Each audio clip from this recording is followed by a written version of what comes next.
অনেক জল্পনা কল্পনা আর টালবাহানা শেষে গুচ্ছ ভর্তি পরীক্ষা নিয়ে সভা অনুষ্ঠিত হতে চলছে আগামী শনিবার। এই সভাটি আসলে সকলের কাঙ্ক্ষিত ছিল। তো এই সভায় আসলে কি নিয়ে আলোচনা হবে এটা একটু জানা যাক।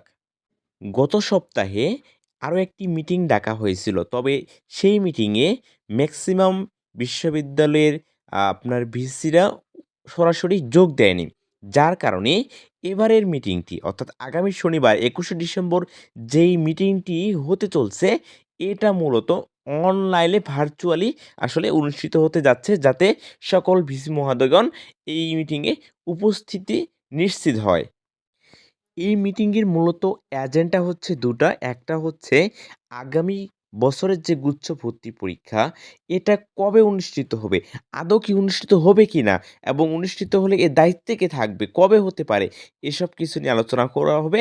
একই সাথে চলতি বছরে অর্থাৎ ২৩-২৪ সেশনের যে মাইগ্রেশন বন্ধর বিষয়টা আছে বা গণবিজ্ঞপ্তি দেওয়ার যে বিষয়টা আছে, এটা কবে হবে এবং হবে কিনা এসব কিছু নিয়ে বিস্তারিত আলোচনা হবে।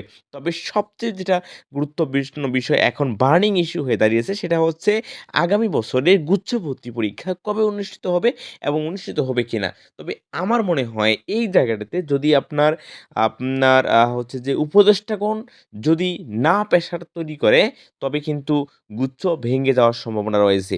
এই জায়গায় শিক্ষা উপদেষ্টা এবং হচ্ছে যে আপনার প্রধান উপদেষ্টা যারা আছে তাদের একটা প্রেশার ক্রিয়েট করতে হবে। যেরকমটা হয়েছিল ২২-২৩ শিক্ষাবর্ষে আপনার অধ্যাদেশ জারি হয়েছিল রাষ্ট্রপতির। রাষ্ট্রপতির প্রেশারেই কিন্তু গুচ্ছ সেই বছরটাতে আপনার টিকে ছিল। এইরকম একটা প্রেশার তৈরি হলে আবারও গুচ্ছ টিকে থাকবে এবং টিকে থাকতে তারা কিন্তু বাধ্য। তো জগন্নাথের বিষয়টা একটু ভিন্ন। বাকিগুলো অন্তত টিকে থাক এটাই আমি চাইবো। কারণ হচ্ছে যে প্রচণ্ড একটা ভোগান্তি কিন্তু এই গুচ্ছ থেকে বেরিয়ে গেলে ভোগান্তিটা ভুগতে হবে শিক্ষার্থীদেরকে। তবে আগামী কি সিদ্ধান্ত হবে এটা আসলে আগামী শনিবারই জানা যাবে। এতক্ষণ পর্যন্ত অপেক্ষা করার জন্য আমি স্টুডেন্টকে অনুরোধ করব। সেই সাথে একটু দোয়া করো ভাই যে যেন গুচ্ছ টিকে থাকে। সকলের জন্য শুভকামনা রইলো।